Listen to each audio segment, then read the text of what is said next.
Russia has officially announced the end of its self-imposed moratorium on the deployment of land-based intermediate-range nuclear missiles.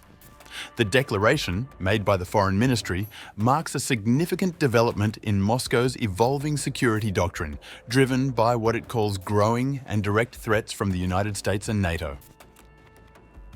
In its statement, the Russian government said the decision comes in response to repeated provocations by Washington and its allies. The US has been accused of testing and relocating missile systems previously banned under the now-defunct Intermediate-Range Nuclear Forces Treaty, posing what Moscow views as an unacceptable strategic threat.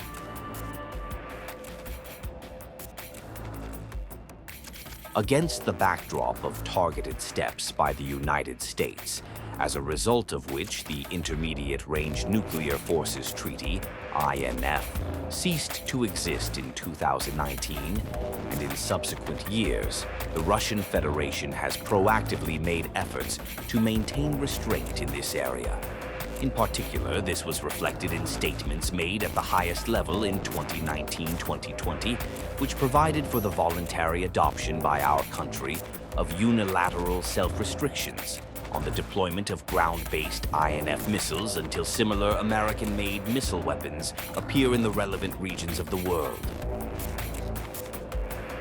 The INF Treaty, signed in 1987 by President Ronald Reagan and Soviet leader Mikhail Gorbachev, was a cornerstone of Cold War arms control, eliminating an entire class of land-based missiles with ranges between 500 and 5,500 kilometers.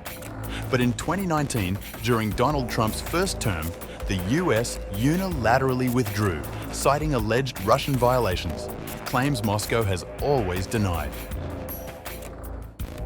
Since the treaty's collapse, Russia has observed a voluntary and unilateral moratorium on deploying these weapons, waiting to see if Washington would show restraint. But according to the Foreign Ministry, that window has closed. Moscow now cites evidence of US missile transfers to NATO countries for so-called testing, exercises Russia says are clearly aimed at containing it. At the same time, Russia directly called on NATO countries to declare a reciprocal moratorium on the deployment of weapons systems previously banned under the INF Treaty, and on US allies in the Asia-Pacific region to support our efforts to prevent an arms race in this region. However, it must be noted that Russian initiatives have not been reciprocated. The US and its allies have not only openly outlined plans to deploy American land-based INF missiles in various regions, but have also already made significant progress in the practical implementation of their intentions.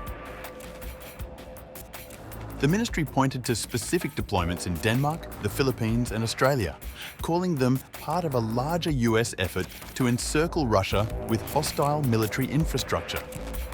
These developments, according to Moscow, nullify any rationale for continued self-restraint.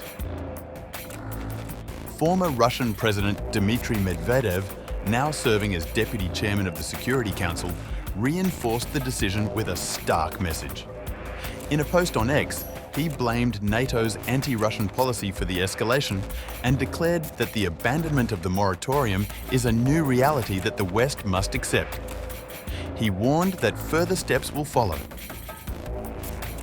The announcement comes at a critical geopolitical moment. The US, under a renewed Trump administration, is attempting to mediate a ceasefire in Ukraine, while NATO continues to expand its footprint both in Eastern Europe and the Asia-Pacific. Moscow sees these moves as deliberate threats to its national sovereignty and regional stability.